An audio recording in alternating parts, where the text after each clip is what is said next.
Hmm.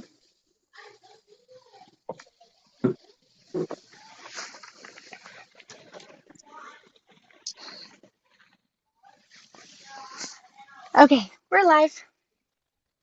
Hey everyone, welcome. Hello.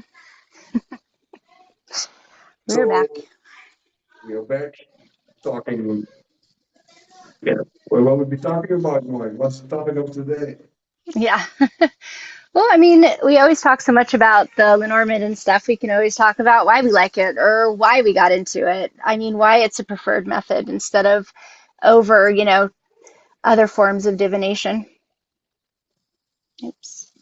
Yeah, the big advantage I find of the Petit Lenormand is that the inner voice is like really clear. So the inner voice is like really factual.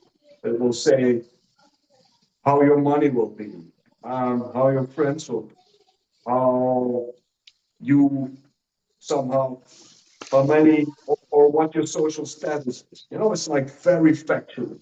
Hmm. Those things, if you look at it, are really important for us.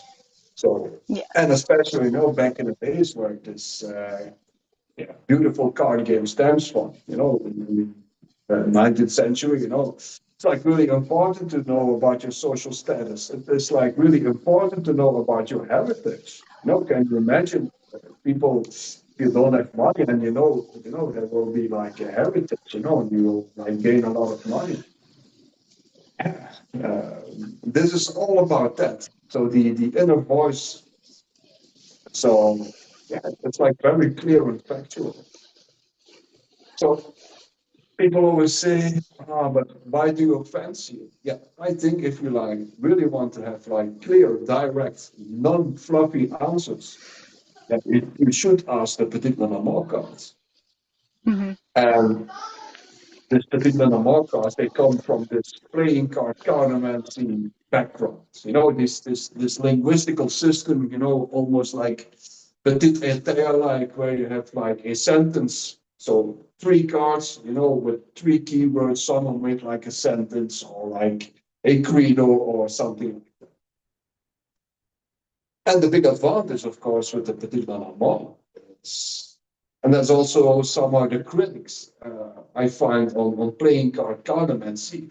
Plus, it's like a really brilliant system. I always liked, just reading fortunes with like playing cards. Can you imagine, by the way? And I also have to do like a course on this that a lot of old school cartomancy special things were that people did like the game of patience, so that they were somehow this game, and whenever the game is like when you win the game, you get like a wish received. But if you cannot win the game, so then you're like stuck, and then the cards that rest on the table somehow have like a message for you. So things like that is like really brilliant. It was like really playful, and that's the same idea that the particular model also comes from this bar game. So it has like this playful edge. But the big advantage on top of playing card cartomancy is often that people like to have like images, and that's also neurological. Uh, Easier to learn because if you can somehow attach a certain image to a certain meaning or a keyword, that's much better received by your brains. So here you can have it all. You can have this really practical, functional way of reading playing cards because that's it. But it's like playing cards with images. It's somewhere like yeah, a playing card cartomancy 2.0. Like a little bit next level.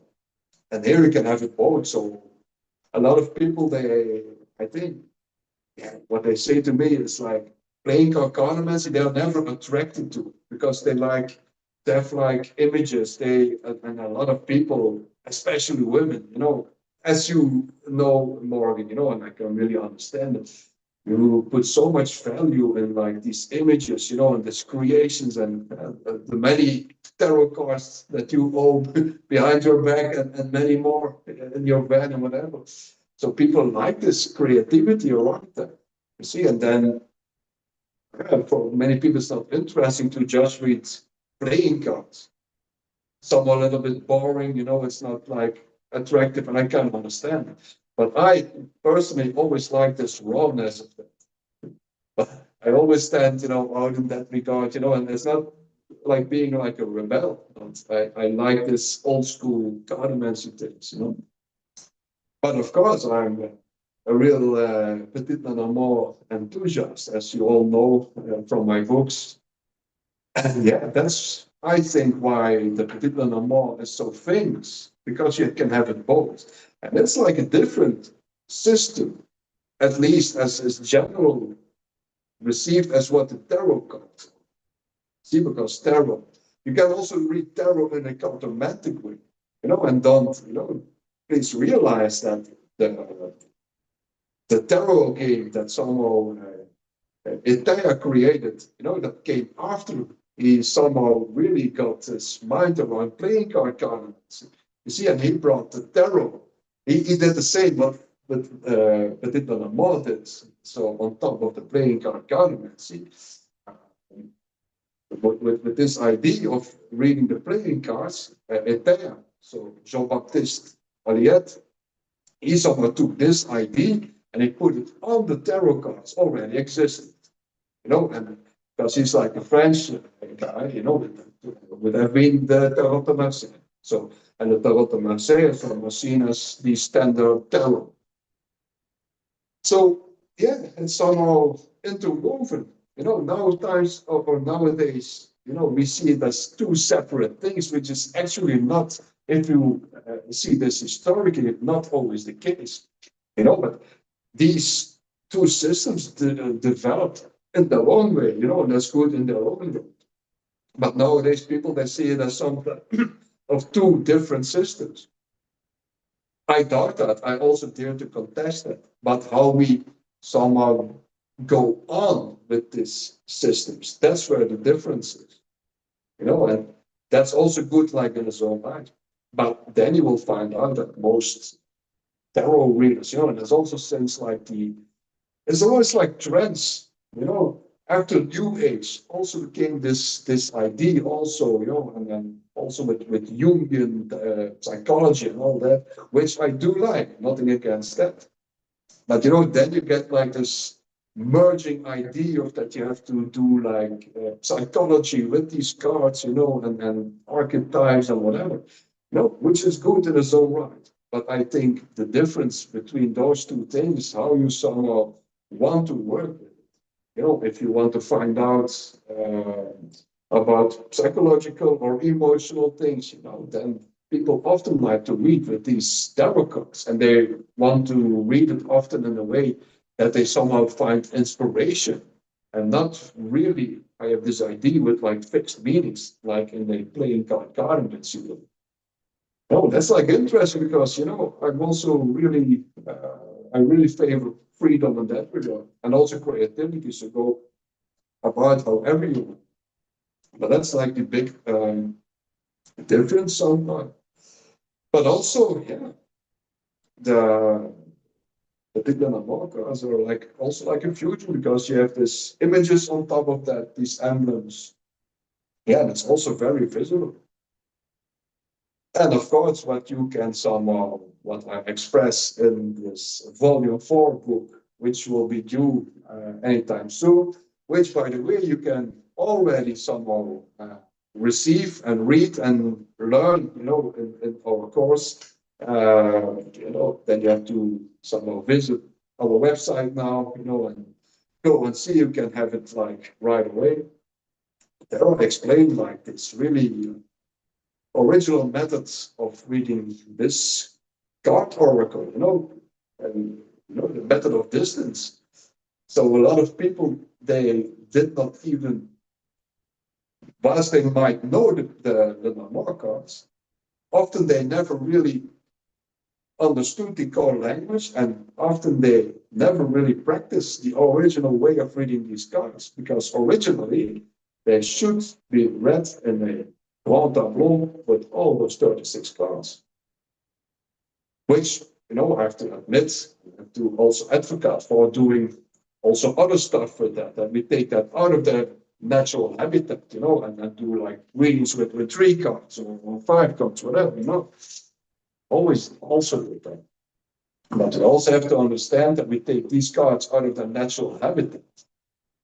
And if you know how these cards work in their habitat, you can really do much more than work with images, because the proximity of these images in relation to this significator card that represents you or the person that you read for, it gives some very good cues to do like old school divination. And yeah, that's like really, really great. And that's why I really like the Petit Lenormand cards. And that's, you can also see it as like a tool. If you need a screwdriver or somehow some other material. If you want to have like clear, straight and direct answers, without too much sugarcoating, you should really fancy the Petit Lenormand cards. So yeah, that's what I find. What do you think, Morgan? What do you find in that regard? What do you fancy, or have you somehow another take on, or something Well, to add to? no, yeah, no, I definitely agree. I liked getting into the Lenormand cards. My grandma read just the regular playing cards, but because it was like very, very Mormon, they were like, "Oh, it's just a game. It's not, actual fortune telling or whatever." Hang on, there's like friends over. Let me just shut the door real quick. It's loud. That's why I was on mute. But then, like, so wanting to, I was already reading tarot at the time, but looking into that, and then I found the Lenormand cards and I liked them better. They were, like you said, the imagery, they were more to the point, They created a story, so I definitely got into them more. And I usually read them with like the tarot, so I combine the two methods a lot of the time. But they just spoke to me more than the regular playing cards. Yeah. And why do you use those both systems next to each other? And why do you do that, Morgan? Well, it depends what kind of reading I'm doing. It depends what kind of reading I'm doing. So, like, if you pull a tarot card, the Lenormand cards will tell, like, if you pull the World card, the tarot cards will specifically say exactly what's happening. I mean, the Lenormand cards will say specifically what ending it is or how that ending's coming about or being more specific.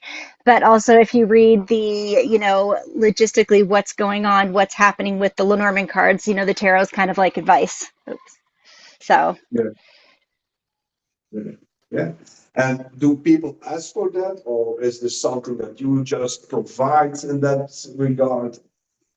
yeah, That's it just depends. Yeah, it just depends what the question is. So it depends yeah. what's happening with the question. Get Astro right here. Get Astro right here. Sorry. Like I said, it's just kind of chaos today. Astro is Morgan's cat. He's like a real character. Yeah, yeah, yeah. But that's why I like doing it, or I'll combine the tarot or Lenormand with the Akashic records. So I just like to, especially if people, just want to come for a reading and then, you can combine them. They go even deeper together. I like to mix systems, just like the Munai Kai and Akashic records. They complement each other. Yeah, and I think that's also the best way to go about. Uh, when I was still like an active cartomancer, I also did the same. I always like these Petit Lenormand cards, who were like factual ones. I used to doubt them and say to somehow, have this thing about, okay, but this is the facts. How will you feel about it? Because that's also what people want to find out, or what would be like a good advice, even though if you have like a good or bad outcome or something in between, something that have like an advisory, I think then you're like fully served, because you know it all. You don't even get the facts, but also how to somehow make sure that you make the best out of it, or even though if it's like doom and gloom, to give you also something, to hope for or to have some perspective.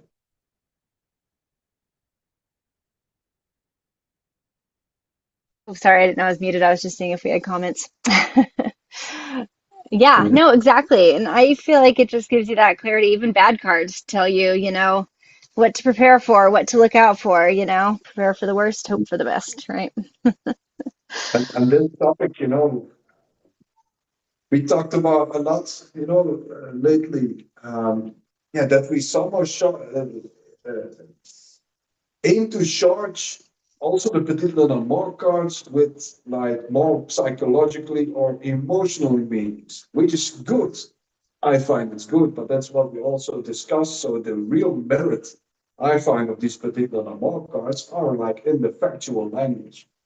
And of course, we can also add like emotional, psychological meanings to it, as I also did, in my volume 3, made sure that people also could use these cards to somehow describe people, even to somehow, that you are able to say something is like, someone big or someone, who is like represented by the tower, you see, or someone with like skinny legs, by the stork, But these are really like playful things to go about, which is also not really in the tradition or in like the original pamphlet, but that's something how things take like a organical evolution.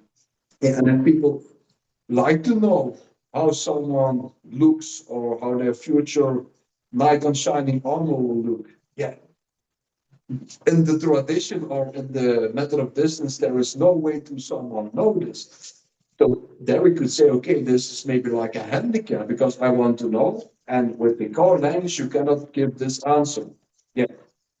What can we do then? Say, okay, but you can only ask what it can answer. There was something to say for that. Or we add on certain meanings, I am an advocate for that. There's also something what I did, but then to also keep it as respectful as possible for the tradition or the core language. Yeah, you make as sure as possible that these are like logical extensions coming from there.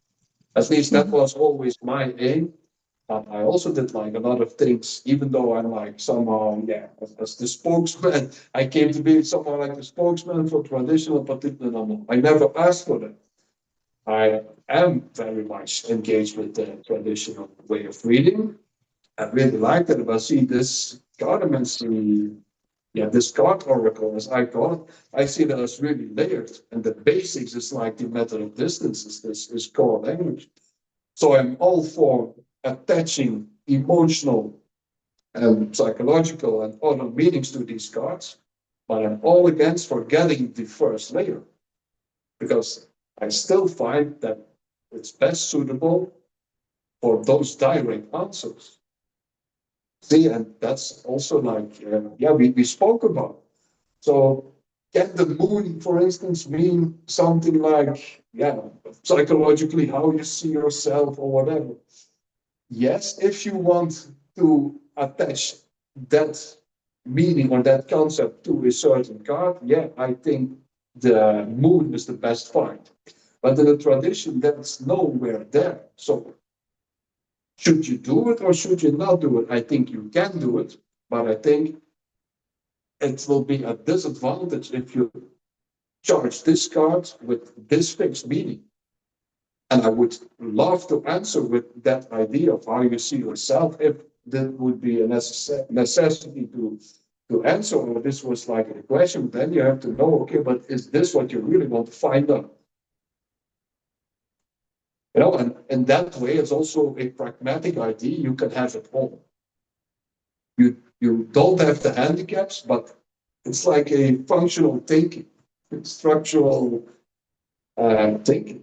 But the real merit and the core of the matter, and that's also undeniable, I find, because the method of distance, the original way of reading these cards, in a grid of 36 cards, you know, the best things people want to know about anyway. Your health, your friendship, your finances, your work, your faith, and your overall life, and your vacations. If these things are okay, yeah, I think that's like the Greeks called eudaimonia, then you can, even if you don't feel it, know that you can call yourself love. But yeah, this core language does not talk about how someone sees or how someone looks. Yeah. And neither does it talk about someone's feelings. But you can somehow also understand it in that way. Because, for instance, we have the moon, and the moon and the traditional Petit Lenormand talks about your fame, your social status, your recognition, so that part. So you can imagine if this moon is in your uh, comfort zone, so close or very close, the moon can shine on you and it shines its praise. So whenever the moon is in your neighborhood, that's like a good thing in regards of the concept of fame, recognition, and social status. So, and if you then think, okay, but which feeling do you get from them? Yeah, then you could say, okay, this you will feel proud. But once the moon is like far away and you don't receive applause, no recognition or whatever, yeah, you can imagine that you feel sad. And that's also on these verses, you have to think about that. So when the moon is far away, you feel sadness, but you have to understand, but it is sadness because you feel not recognized, or you will even feel maybe the feeling of dishonor. And then you have to think, okay, dishonor. But dishonor can also mean something. Then I want to see, okay, where is the lily at? Because if the lily is dealt under the significator card, then we can know, okay, but this person is doing something that's not moral. You see, and people will find out, and you'll be shamed for them. That can be one aspect. You see, so even though when you use these classical things, you can really think, if you think further, okay, if these are the facts, what feelings will come after them? You see, so you don't have to invent a lot of stuff, it's already there. Sorry, I didn't know I was mute. Yeah, no, definitely. Yeah, and these are like these really great cues. And more, for instance, it's like the anchor is far away, and the relationship cards are dealt in a bad way, whilst the ring is on the left side. You know, this is like a real hint for frivolous behavior. And that's like a spectrum. So that could be that you have someone like they say like in America, like a side dish, or doing, and then you can also see, okay, I always want to know where is this lily? Is it down under or on top of the significant? Yeah, yeah. You see, so you can make the story, you can know it all. You don't have to invent things, and that's something where I think, like a traditionalist. I think it's like not okay to invent things that are already there in the tradition. That's my stance. But then it has a lot of handicaps. And where are really handicaps, and we need to be able to look about it, then I think it's like a good thing to invent it, but make sure that we very smoothly bring it in the concept with real respect, as if that you're like restoring an ancient vase, and you have to somehow put some things inside of that. But at least, yeah, make sure that it's like the same color, the same texture, so the same quality, and the glue that you use for it. See, so that's maybe like a romantic idea, but that's how I really think about it. So I Yeah. like progression. I really like progression, but then it has to be tangible progression. And progression once should say, okay, we made it better, we made it faster, we made it more comprehensible. But to progress just for a progression, yeah, I don't know what the aim that says. And I don't think that that's like progression anyway. So yeah. Yeah. Like that. Yeah, I like that. Yeah, but it's like a really great system, the Petit Malinois. And even though if you're like uh, a tarot reader, even though there are many ways to read cards, and even, I like a certain style, but I always say this, I know that you can be like a good reader with whatever you do, but there's always this distinction. Do you use cards or do you read cards? And everything is good in its own right, and I think the sitter, he or she doesn't care. I think, at least not here in Europe. I did find out, and I want to have your take on that, that like in America, and I knew my colleagues back in the day, they really go to a reader and they ask, okay, I want one of these Petit Lenormand readings. That's something yeah, people don't do this. But the fun thing is that here, Petit Lenormand is much more famous than Temple. Yeah, yeah. No, it's true because mostly tarot. Yes, I don't know before that. I was not there because yeah, we also had quite a lot of influence from France and Tarot de Marseille. But people here, like in Belgium, especially in Southern Holland, when they do like cardaments, they do but they don't know. But that's not because they want to choose this like intrinsically, but it's really always there. During the time I know, so really famous magazines like in Dutch. Like thousands and thousands of things, really woman magazines. I already know that they had like two big actions that they were gifted, like the Pinland and More packets with these magazines. They're like magazines. Yeah, it seems like everyone has some Pinland and More cards in their dresser. Yeah. But the stupid logo of this stupid magazine. That's a disadvantage. But it's all from the Carta Mundi, and Carta Mundi is like a Belgian card maker, and I think the Carta Mundi, particularly Mars, I think the largest publication in this field, historically, I think no deck can ever somehow, yeah, go past it. Yeah. Yeah. No, I agree. I like it. It's my go-to always, and I always have one on me, and yeah, I really like it better. That's, yeah, I think Gets to the heart of the maybe, matter quicker. yeah, maybe to round it up, to give some advice or an idea. Um, See it as a tool, yeah, and each task has somehow the best suitable tool. You see, Yeah. and if I wanted to really somehow contemplate on feelings or whatever, or to somehow receive inspiration from whatever, I think I would somehow choose for a looser system that somehow fits this need to somehow work a little bit more spontaneously, so out of the blue. Then I Yeah. think for myself, I would not want to be restricted in boxing. But that's Yeah. just my personal take. No, I like that. So yeah, I don't know what would you say in this regard, Norm? About for, Yeah, yeah. if you wanted to somehow, yeah, if you have like a question, you need to some. So let's imagine you want to do some inspirational where we go with our mystery chat.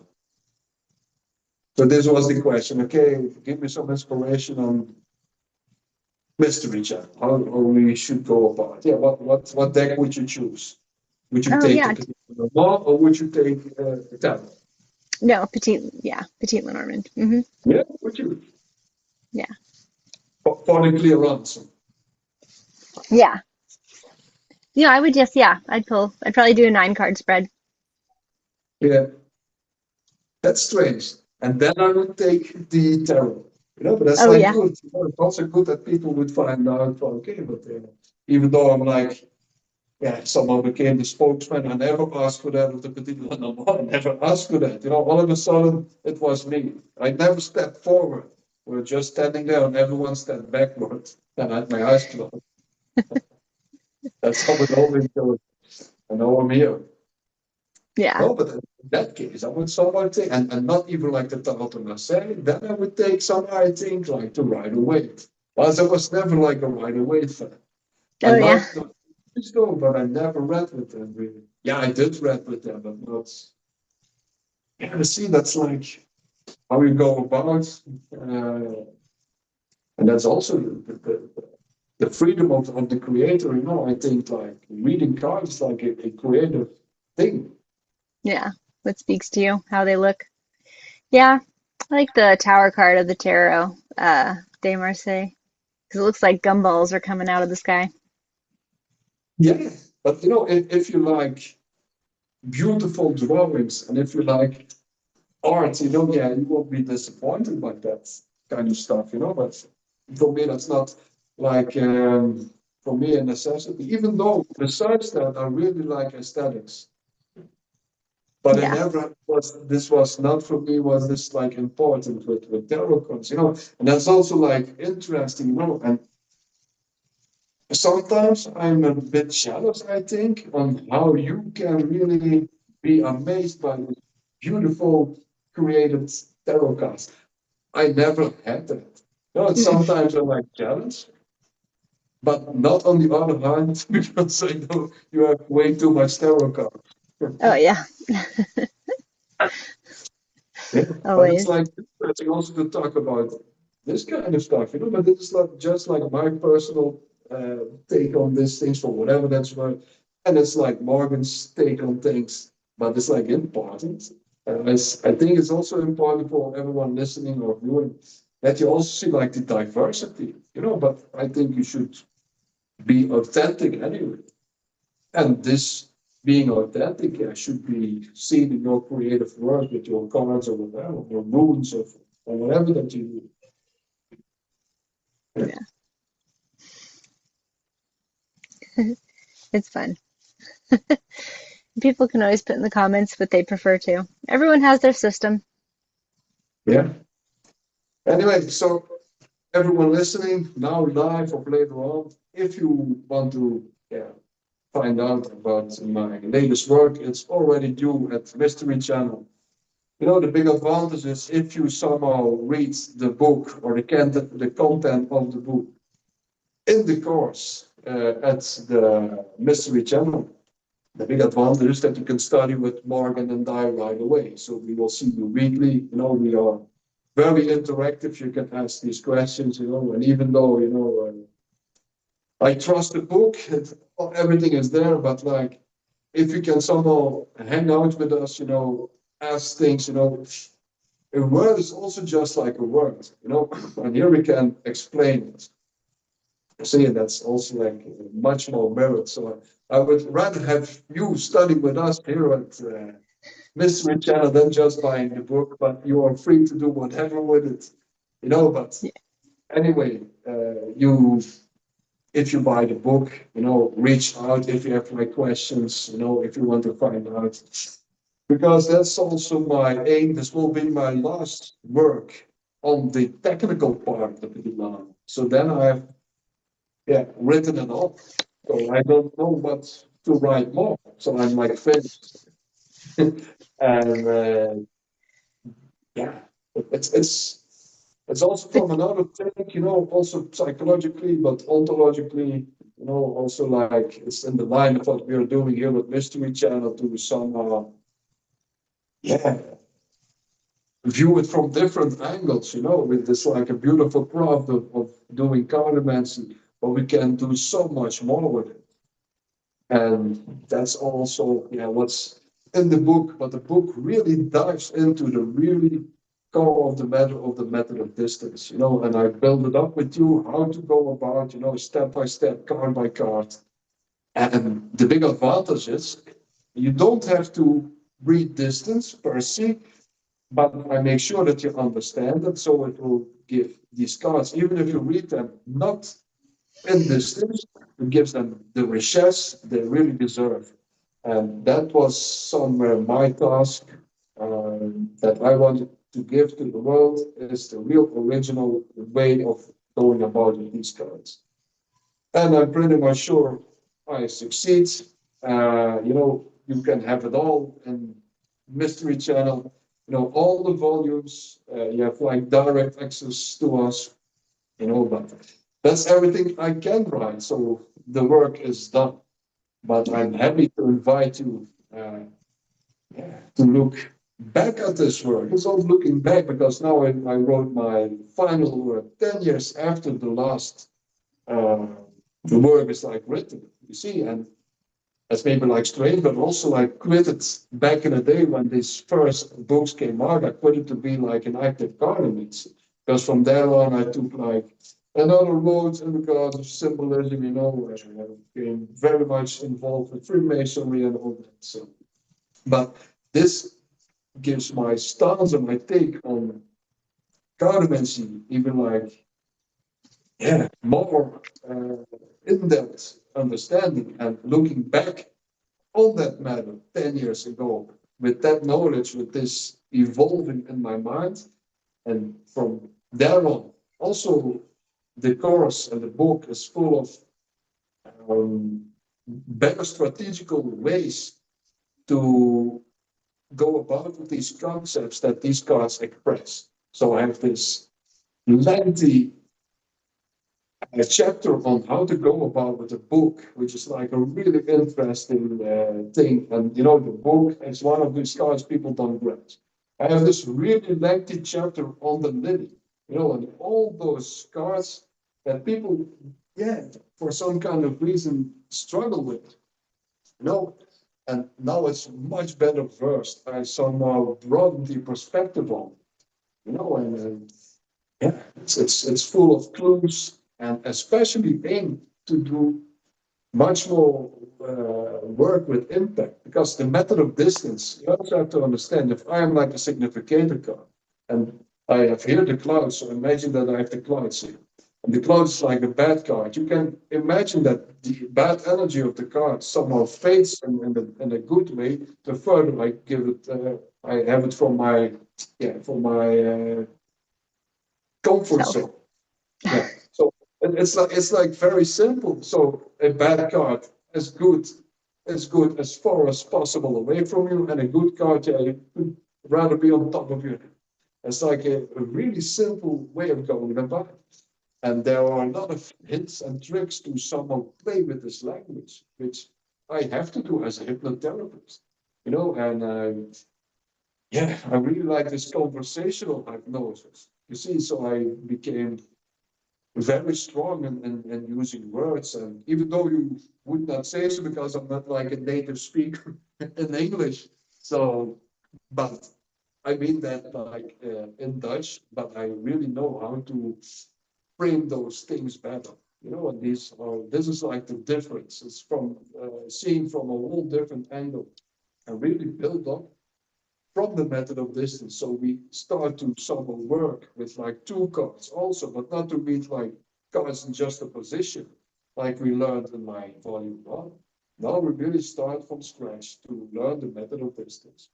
And the big advantage is that you can somehow also include it, even if you like some snippets.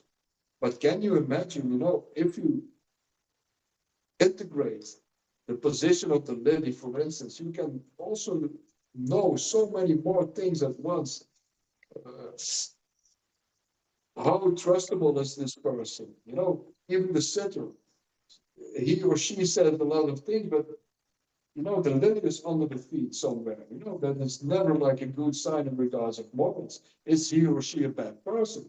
No, not per se, but let's find out. Because if the lily is there, it's like a whole different ballgame. We have to see that in that light. Yeah. So we don't have to invent stuff. A lot of things are already there. And that's also my aim here. See, this is how it's been done. This is like really research. I did like a lot of field work. As yeah, you could read it in the previous volumes with the old generation of readers, also to understand how they read, and also to somehow, yeah, try to make as good as possible this vase again wall in order to work with it. And that's my last work, my final work, and yeah, it's done, and I am done. Done with Cardaments, but I have written it in the best possible way as I know, and I'm done. It's So up just to the the next technique. generation to do it better, at least in regards of the technical aspect. And from here on, we will segue into another segment of it, and we will push the other buttons or use it in a much broader perspective, also therapeutical or in a counseling way. And we have also like this, it's somehow also like where we talked about with Donnelly, because she also had this system of like doing personal development, or what's the other word, Morgan, in English? Self-care. Self-care, sorry. Yeah, self-care, personal development. So the more emotional, psychological aspect, and also like that. I really like that. You see, but if you know it all, if you know like the tradition, the real basics of it, and all these extra layers. Yeah, then we make from this card game like the ultimate Swiss pocket now. Yeah, absolutely. And besides that, it's a board game. So if you somehow make this grid of 4 times 9 cards, and you by number 1, 2, 3, 4, 5, 8, and then you can also play like a board game. So, and looking at that, the relationship also throughout history between divination and just a game of chance. That was always there, but it's like logical, because life is a game of chance. It's also like a metaphor.